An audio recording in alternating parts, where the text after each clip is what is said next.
let it bang, bang.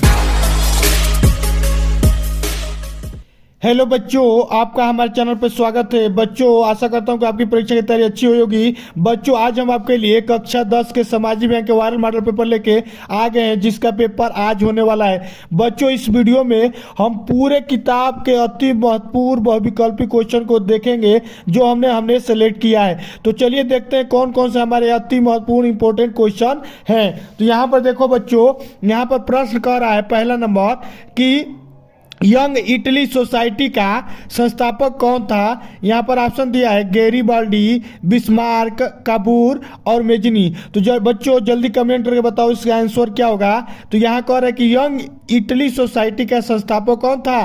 तो option number हमारा D सही हो जाएगा, मेजनी। ठीक है बच्चों, अगला प्रश्न देखो। ये देखो अगला प्रश्न कह रहा है कि महात्मा गांधी का असहयोग आंदोलन कब आरंभ हुआ। ये हमारे कल के पेपर के लिए बहुत ही अति इंपॉर्टेंट है। तो बच्चों ये आज के पेपर में हमारा आ रहा है। तो यहाँ पर देखो ऑप्शन दिया है 1919 ईस्वी में, 1920 ईस्वी में, 1922 ईस्वी को या 1923 ईस्वी को। तो बताओ बच्चों महात्मा गांधी का असहयोग आंदोलन कब हुआ था। कमेंट बॉक्स में जल्दी से बताओ, सभी का कमेंट हम पढ़ते हैं। तो इसका आंसर देखो बच्चों हो जाएगा कि महात्मा गांधी का असहयोग आंदोलन 1920 में हुआ है, यानी कि ऑप्शन नंबर बी सही हो जाएगा। ठीक है बच्चों, अब अगला प्रश्न देखो। अगला प्रश्न कह रहा है कि संयुक्त राष्ट्र संघ का मुख्यालय कहाँ है। वाशिंगटन में, जिनेवा में, न्यूयॉर्क में, ऑस्ट्रिया में। तो बच्चों हमारा संयुक्त राष्ट्र संघ जो है यूएनए है, उसका मुख्यालय हमारा न्यूयॉर्क में, यानी ऑप्शन नंबर सी सही हो जाएगा। ठीक है बच्चों, अब अगला प्रश्न देखो। अगला प्रश्न कह रहा है कि अनुबंध व्यवस्था को और किस नाम से जाना जाता है। अनुबंध व्यवस्था को और किस नाम से जाना जाता है। आपसी समझौता, गुलाम प्रथा, सशर्त प्रथा या नई दास प्रथा। तो बच्चों जो हमारा अनुबंध व्यवस्था है उसको हम लोग नई दास प्रथा भी कहते हैं, यानी ऑप्शन नंबर डी सही हो जाएगा। ठीक है बच्चों, उसी प्रकार अब अगला प्रश्न हमारा कह रहा है कि महात्मा गांधी दक्षिण अफ्रीका से वापस लौटे कब। 1914 में, 1918 में, 1915 में या 1919 में। मेरे बच्चों जल्दी से कमेंट करके बताओ अगर तुमको पता है तो बच्चों इसका क्या होगा कि महात्मा गांधी दक्षिण अफ्रीका में लौटे 1950 ईस्वी में, यानी कि ऑप्शन नंबर सी सही हो जाएगा। ठीक है बच्चों, अब अगला प्रश्न देखो। अब अगला प्रश्न कह रहा है कि पर्वतों पर मृदा अपरदन का साधन है पवन, हिमनद, जल या पशुचारण। तो बच्चों जो पर्वतों पर मृदा अपरदन का जो साधन है हमारा क्या है, पशुचारण है, यानी कि ऑप्शन नंबर डी सही हो जाएगा। ठीक है बच्चों, अब अगला देखो। अगला कह रहा है कि पंजाब में भूमि निम्नीकरण का मुख्य कारण क्या है। गहन खेती, अधिक सिंचाई, वनोन्मूलन या अति पशुचारण। तो जल्दी से बताओ बच्चों जो हमारा पंजाब में भूमि निम्नीकरण का मुख्य कारण क्या है, अधिक सिंचाई, यानी कि ऑप्शन नंबर बी हो जाएगा।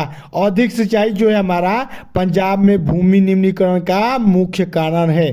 ठीक है बच्चों, कल के पेपर में बहुत ही अच्छी इंपॉर्टेंट क्वेश्चन है, ये आएगा क्योंकि ये हमारे बोर्ड ने भी जारी किया था तो यही क्वेश्चन पुट किया था। अब अगला क्वेश्चन देखो, कह रहा है कि टाइगर प्रोजेक्ट किस वर्ष प्रारंभ हुआ। 1976 में, 1975 में, 1980 में या 1989 में। बच्चों ये प्रश्न बहुत ही इंपॉर्टेंट है, आज के पेपर में ये आ रहा है, तो ध्यान से सुन लो। टाइगर प्रोजेक्ट किस वर्ष में प्रारंभ है, अगर तुमको मालूम है तो कमेंट करके बताओ। तो इसका आंसर हो जाएगा 1973 ईस्वी में प्रारंभ हुआ था। ठीक है बच्चों, अब अगला प्रश्न देखो। अगला प्रश्न कह रहा है कि विश्व में सर्वाधिक वर्षा किस स्थान पर होती है।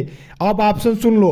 कह रहा है कि व्लादिवोस्टॉक में, चेन्नई में, मानसीराम में या हमारा न्यूयॉर्क में। ये हमारे कल के पेपर में आ रहा है, आज ये क्वेश्चन हमारे बोर्ड के पेपर में आ रहा है। ध्यान से सुनना, विश्व में सर्वाधिक वर्षा जहाँ होती है उसको हम लोग मानसीराम कहते हैं, यानी ऑप्शन नंबर सी हो जाएगा।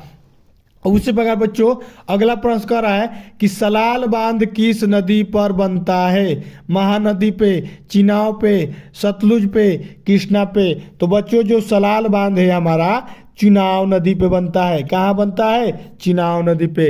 ऑप्शन नंबर बी सही हो जाएगा। उसी प्रकार बच्चों अगला प्रश्न कह रहा है कि इनमें से कौन सी एक फलीदार फसल है?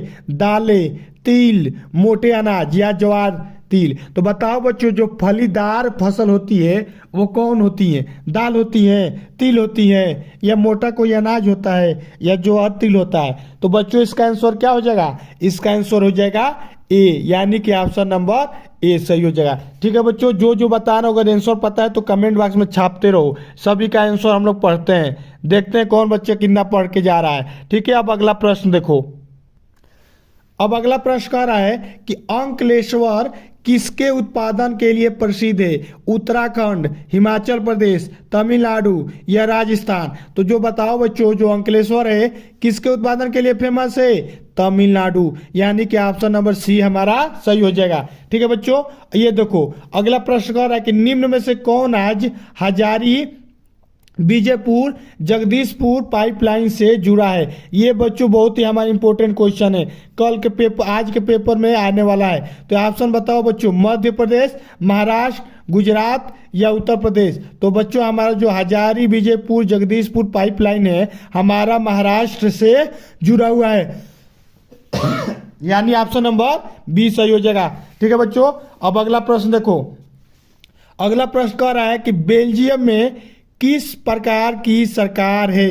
तो बताओ बच्चों हमारे बेल्जियम में किस प्रकार की सरकार है? सामूहिक सरकार है, सामुदायिक सरकार है, राजतंत्र है या एक पक्षीय सरकार है? तो बच्चों जल्दी से कमेंट करके बताओ कि हमारा बेल्जियम में किस प्रकार की सरकार है। हमारा यहाँ पर क्या है बच्चों, बेल्जियम और श्रीलंका से हमारे फिक्स की 2 क्वेश्चन आएंगे। तो बेल्जियम से हमारा जो होगा सामुदायिक सरकार होगा, यानी ऑप्शन नंबर बी सही हो जाएगा। ठीक है बच्चों, अगला प्रश्न देखो। अगला प्रश्न कह रहा है कि भारतीय संविधान की 8वीं अनुसूची में कितनी भाषाओं को समावेश है? 20, 22, 24, 26, यानी कि हमारे भारतीय संविधान में कितने भाषाएं हैं?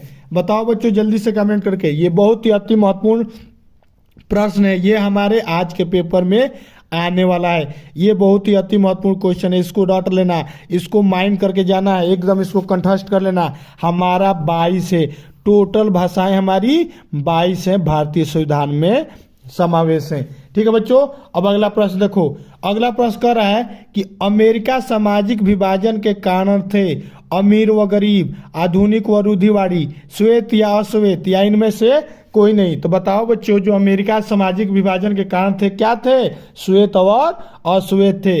काले या और गोरे लोगों के बीच में क्या हुआ था? सामाजिक विभाजन हुआ था। अब अगला प्रश्न देखो बच्चों, कह रहा है कि धर्मनिरपेक्ष राज्य में, धर्मनिरपेक्ष राज्य में धर्म का कोई स्थान नहीं। बी कह रहा है कि एक राष्ट्र एक धर्म का विश्वास है, या ऑप्शन नंबर सी कह रहा है कि केवल बहुसंख्यक धर्म के वर्ग की मान्यता है, या ऑप्शन नंबर डी कह रहा है कि सभी धर्मों को समान समझा जाता है। तो बच्चों जो हमारा धर्मनिरपेक्ष राज्य होता है उसमें सभी धर्मों को एक समान समझा जाता है, यानी ऑप्शन नंबर डी सही है। हमारा जो भारत है धर्मनिरपेक्ष राज्य है।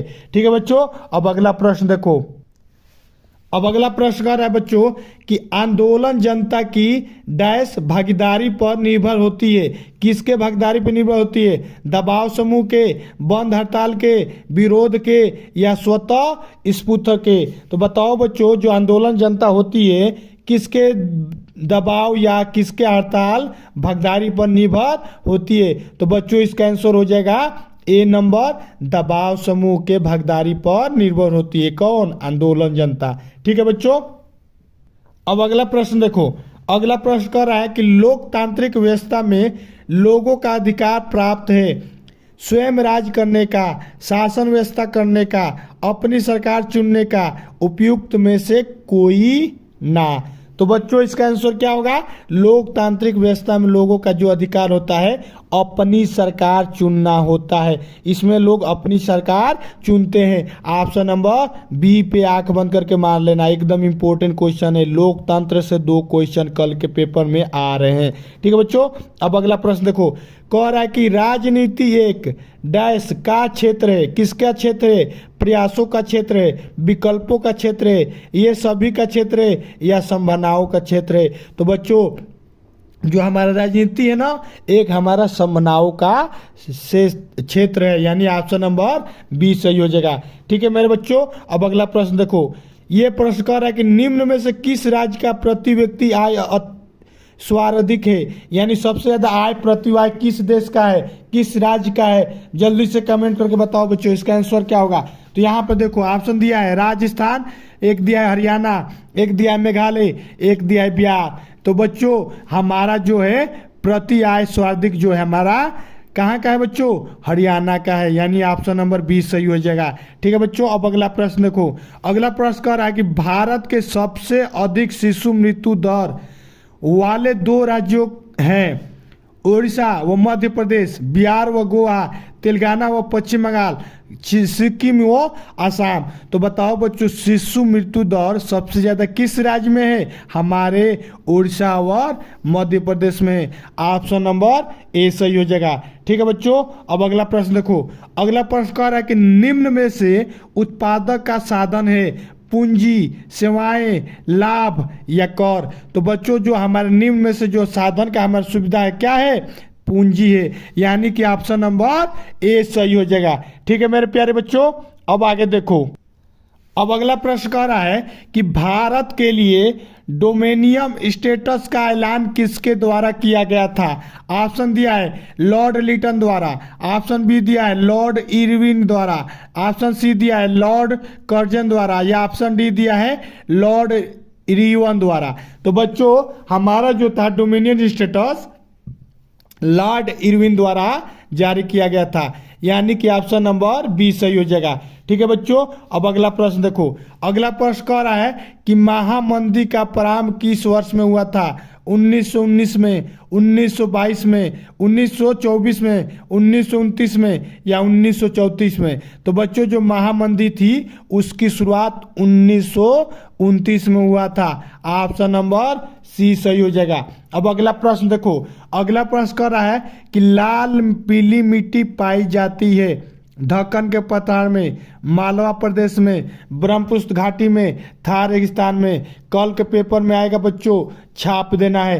कह रहा है कि लाल मिट्टी कहाँ पाई जाती है, दक्कन के पठार में पाई जाती है। ऑप्शन नंबर ए हमारा सही हो जाएगा, दक्कन के पठार में। अब अगला प्रश्न देखो बच्चों, कह रहा है कि सलाल बांध किस नदी पर बना है, महानदी पे, चिनाव पे, सतलुज पे या कृष्णा पे। तो बस जल्दी से बताओ बच्चों कमेंट करके कि जो हमारा सलाल बांध बना है किस नदी पे बना है। तो बच्चों हमारा सलाल बांध कहाँ बना है, महानदी चिनाव पे बना है। ऑप्शन नंबर 20 सही हो जाएगा। ठीक है बच्चों, अब अगला प्रश्न देखो। अगला प्रश्न कह रहा है कि निम्न में लिखित में से कौन सी रबी की फसल है, रबी की फसल इसमें से कौन है। कह रहा है कि धान, बाजरा, गेहूं, मक्का। तो बच्चों हमारा रबी की जो खेती है यानी जो ठंडी में जो बोई जाती है उसका हमारा मेन क्या है, फसल गेहूं है।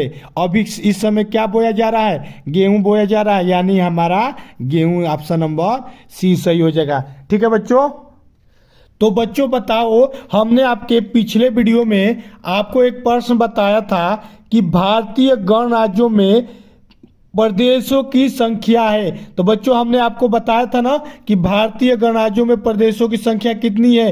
तो कमेंट सुनो, ए 35, बी 27, सी 28 और डी 32। तो हमने बच्चों आपको इसको बताया था वीडियो में। तो बताओ बच्चों कि हमारे भारत में कितने प्रदेशों की संख्या है। पेपर में आएगा तो देखते हैं कितना कौन कितना सही किया है। तो कमेंट बॉक्स में छाप के बता दो कि इसका आंसर क्या होगा, और साथ में ये भी बता दो कि इसके केंद्र शासित प्रदेश हमारे टोटल कितने हैं। ठीक है बच्चों, और मिलते हैं नेक्स्ट वीडियो में। तब तक के लिए जय हिंद, जय भारत।